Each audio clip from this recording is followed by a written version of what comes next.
నమస్కారం కృష్ణారావు గారు. నమస్కారం. అవియర్ టాక్స్కి పునఃస్వాగతం. ఈరోజు ముఖ్యంగా అంటే పత్రికా రంగంలో ఆంధ్రప్రదేశ్లో అంటే పత్రిక అంటే ప్రింట్ మీడియా అండ్ మామూలు విజువల్ మీడియాలో కూడాను తనదైన శైలిని పెట్టుకుని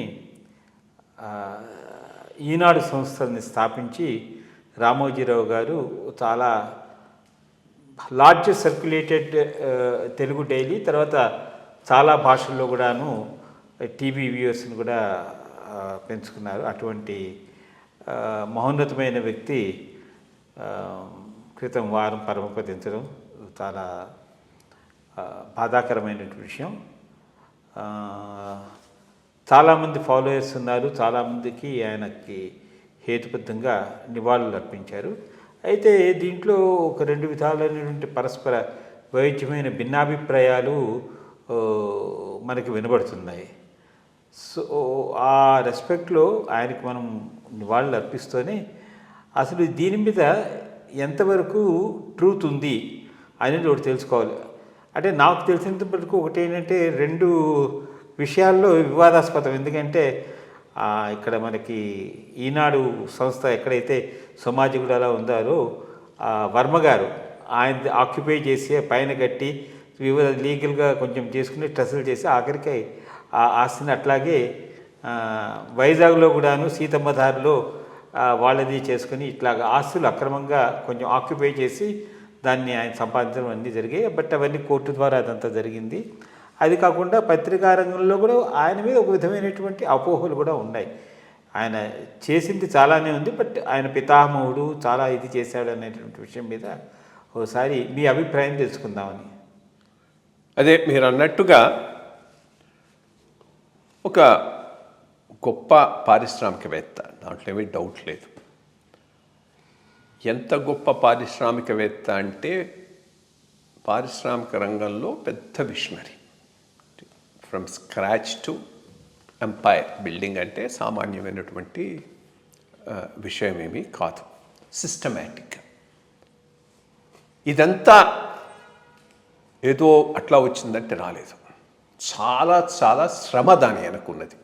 కృషి మాత్రం ఎవడు అది కృషివలుడు, నిత్య కృషివలుడు అనే మాట మాత్రం అందరం ఒప్పుకోవాల్సింది. ఎందుకంటే ఆయనతో పనిచేసిన వాళ్ళు కూడా చెప్తారు చాలామంది. అదే ఇప్పుడు విఆర్ శాస్త్రి గారు కానీ పుత్తూరు వెంకటేశ్వరరావు గారు కానీ ఒక టీంను అప్పుడు బిల్డప్ చేశాడు. ఇది ఈనాడులోనూ ఆ న్యూస్ టైం అనుకుంటా ఇంగ్లీష్ న్యూస్ పేపర్ కూడా డైలీ రన్ చేశాడు. రెండింటిలోనూ స్ట్రాంగ్ టీంను దాన్ని బిల్డప్ చేశారు. వాళ్ళందరూ కూడా ఆయన రాత్రి 10, 12 కూడా ఒక్కొక్కటి చదివి మార్క్ చేసి వీళ్ళకి మళ్ళీ డెస్క్కి పంపించేవాట. సో అందుకని అలర్ట్గా ఉండేవాళ్ళు. ఆయన ఏదైనా మొత్తం చదివి ఇది ఫలానా అని కనుక ఇచ్చాడని అంటే చాలా కేర్ఫుల్గా ఉండేవాళ్ళు. ఎవరినైనా ట్రస్ట్ చేసి డెలివర్ చేయగలడు అనుకుంటే చాలా ఇంపార్టెన్స్ వాళ్ళకి ఇచ్చేవాళ్ళు. అంటే అక్కడ పనిచేసిన ఆయన ఈ న్యూస్ టైంలో అప్పట్లో ఎడిటర్గా ఉన్న ఆయన, ఆ పైన నేను ఎస్బీబీసీ పెట్టినప్పుడు టీటీడీలో ఎస్బీబీసీ ఉన్నప్పుడు దానికి డైరెక్టర్గా తీసుకున్నాం. రామానుజం అని ఉండేవాడు, తమిళియన్. నాకు ఆ పైన చాలామంది చెప్పింది ఏంటంటే న్యూస్ టైం వరకు హీ ఈజ్ ది ఫైనల్. ఆయన ఎంత చెప్తే అంత బిలీఫ్ ఆయన మీద ఉండేది. ఎవరికి రామోజీరావు గారికి అంత బిలీఫు ఆయన మీద ఉండేటటువంటిది. సో ఇదొక ట్రైట్ మనిషిలో. రెండోది బిజినెస్ అక్యూమన్ అనేటటువంటిది ట్రెమెండస్. అదొకటి second important aspect of him. ఎందుకనంటే ఈనాడు అనేది తీసుకొచ్చి పబ్లిక్లో పెట్టిన తరువాత డైలీ రివ్యూ, దాంట్లో మంచెంత చెడెంత ఎట్లా పోతూ ఉన్నది ఒక మిషన్ లాగానే పోయింది. కాబట్టి అంత సక్సెస్ అయింది. సక్సెస్ అయిన తర్వాత చూసుకొని ఏ రకంగా కాంపిటీషన్ ఉండకూడదు అనే దానికి కూడా ముందే ప్లాన్ చేసేసాడు. ఈ డిస్ట్రిక్ట్ ఎడిషన్స్ ఇవి తీసుకొచ్చి పెద్ద ఇన్వెస్ట్మెంట్ ఎక్కువ చేసేస్తే ఆ స్థాయిలో ఇంకోటి రావడానికి అవకాశం ఉండదు కదా. సో అదొక బ్రాడ్ ఇది అవుపిస్తుంది. కొత్తల్లో యాక్చువల్లీ ఈనాడు 74-75 ఆ ప్రాంతాల ప్రస్థానం మొదలుపెట్టినప్పుడు సటిల్ ఇవి ఉండేవి, ఇవి రొమాన్స్, సెక్స్ సంబంధించినటువంటి ఆర్టికల్స్ అవి ఉండేవి, అంటే పాపులరైజ్ చేసుకోవటం కోసంగా. అప్పట్లో ఇన్ఫ్యాక్ట్ నేను ఇండియా టుడేలోనో దేంట్లోనో ఒక ఆర్టికల్ చదివాది ఈయన మీద. అప్పుడే ఆయన ప్రస్థానం మొదలై ముందుకు పోతూ ఉన్నప్పుడు నేషనల్ మీడియా కవర్ చేసి దాంట్లో ఆ రోజు హెడింగు వేర్ జర్నలిజం ఎండ్స్ ఈనాడు స్టార్ట్స్ అని.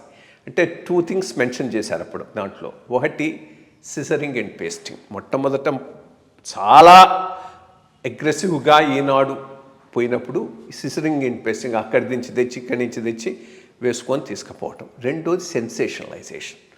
యాక్చువల్లీ ఎక్కడ పడుతుందో తెలియని స్కైలాబ్ ఇక్కడ పడింది, అక్కడ పడింది, ఇక్కడ పడింది, అక్కడ పడిందని ఒక వారం 15 రోజులు ఈనాడులో కొట్టి అసలు స్కైలాబ్ వచ్చి మా నెత్తి మీద పడుతుందేమో అని అనుకొని 10 మంది చచ్చిపోయినారు అప్పుడు. సో జర్నలిజం ఏదో గొప్ప స్టాండర్డ్స్ పెట్టుకొని ముందుకు పోయినాడనేది నేను ఒప్పుకోను. జర్నలిజంలో మోస్ట్ లోయెస్ట్ స్టాండర్డ్స్ నుంచి మొదలయ్యి వచ్చే కొద్దీ స్టాండర్డ్స్ బిల్డప్ చేసుకొని ఆ పైన స్టాండర్డ్స్కి మేమే ప్రతిరూపం అన్న స్థాయిలో ప్రచారాలు ఇచ్చుకోవటం మొదలెట్టాడు. సో అదొక ఆస్పెక్ట్. సో అది వదిలేయాల్సిన ఆస్పెక్ట్ కాదు, ఇగ్నోర్ చేయాల్సిన ఆస్పెక్ట్ కాదు.